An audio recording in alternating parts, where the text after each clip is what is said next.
किसी ने बड़े कमाल की बात कही है कि अगर आप खुश रहेंगे तो खुशियां आपके पास आएंगी, अगर आप दुखी रहेंगे तो दुख आपके पास आएगा। ये प्रकृति का आकर्षण का नियम है। जैसे हम होते हैं वैसी ही चीजें आकर्षित करने लग जाते हैं। नमस्ते दोस्तों, मैं हूं आरजे कार्तिक। एक बड़ी छोटी सी कहानी है पुराने जमाने की। एक राजा था जो निसंतान था, जिसको पुत्र प्राप्ति नहीं हो रही थी। बहुत जतन किए लेकिन हर बार उसे निराशा हाथ लगी।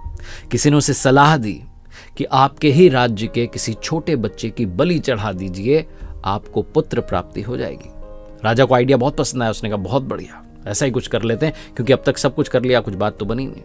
तो उसने मुनादी करवा दी, ढिंढोरा पिटवा दिया अपने राज्य में कि किसी भी परिवार से कोई भी अपने छोटे बच्चे को ला करके राजा को दे दे, उसकी बलि चढ़ाई जाएगी। और जिस परिवार से बच्चा आएगा उस परिवार को बहुत पैसा, बहुत इनाम राजा साहब की तरफ से दिया जाएगा। उस राज्य में गरीब परिवार रहता था, उनके बहुत बच्चे थे। एक छोटा बच्चा था, सबसे छोटा, जो मंदिर जाता था, भक्ति करता था और कुछ करता नहीं था। तो उस परिवार के मुखिया को लगा कि हमारे तो इतने बच्चे हैं, इसको दे देते हैं, क्या फर्क पड़ेगा, और वैसे भी किसी काम का नहीं है। तो उस परिवार के मुखिया ने उस बच्चे को राजा को सौंप दिया। राजा ने अपनी तरफ से बहुत सारा पैसा इनाम दे दिया उस परिवार को, खुश हो गया। अब वो तिथि आई, वो तारीख आई जिस दिन बलि चढ़ानी थी। राजा के मंत्रियों ने, सलाहकारों ने सारी तैयारी करवा ली। राजा का इंतजार था। राजा पहुंचा, बलि चढ़ाने की पूरी तैयारी थी, लेकिन राजा ने बच्चे से कहा कि बेटा तुम्हारी कोई अंतिम इच्छा है? तो उस बच्चे ने कहा कि हाँ, मेरी अंतिम इच्छा है, बस मुझे रेत का ढेर ला करके दिया जाए। तो रेत मंगवाई गई, मिट्टी जो थी मंगवाई गई।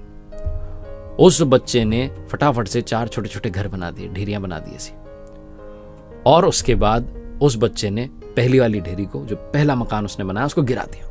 दूसरा बनाया, उसको गिरा दिया। तीसरा बनाया, उसको गिरा दिया।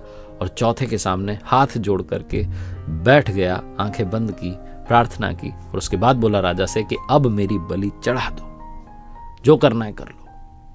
राजा डर गया, सलाहकार डर गए, मंत्री डर गए। बोले इसने क्या किया है, इसने कौन सी ये विद्या अपनाई, यहाँ पर क्या विधि लगाई? उससे पूछा तुमने क्या किया है? उस बच्चे ने कहा कुछ नहीं किया, बस मैंने 4 मकान बनाए और गिरा दिए 3, एक को रहने दिया।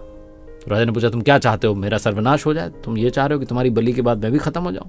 बच्चे ने कहा नहीं, मैं किसी का बुरा नहीं चाहता। जो 3 मकान मैंने गिराए, पहला मेरे माता पिता का था, उनकी जिम्मेदारी थी मुझे बचाना, लेकिन उन्होंने तो पैसों के लिए मुझे बेच दिया, तो उस मकान को गिरा दिया। दूसरा मेरे सगे संबंधियों का था, रिश्तेदारों का था, उनकी जिम्मेदारी थी कि मेरे माता पिता को बुद्धि दें कि मुझे ना बेचें, लेकिन उन्होंने भी कुछ नहीं कहा, उनका भी मकान गिरा दिया। तीसरा मकान आपका था राजा साहब, आपका तो सबसे बड़ा कर्तव्य है प्रजा की रक्षा करना, और आप मेरी बलि चढ़ाने चले हो, आपका भी गिरा दिया।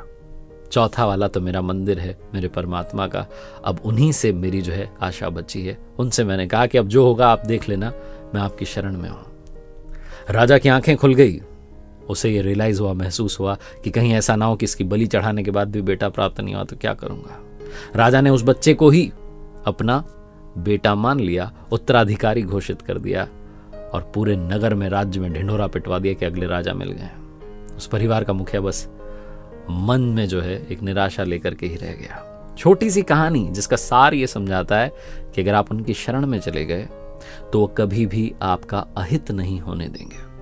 एक बार फिर से वही बात जो अक्सर आपसे कहता हूं, ऊपर वाले के आशीर्वाद, अपनी मेहनत, अपनों के प्यार के साथ कर दिखाओ कुछ ऐसा कि दुनिया करना चाहे आपके जैसा। देखते रहिए हर सोमवार सुबह 9:30 बजे एक नई कहानी।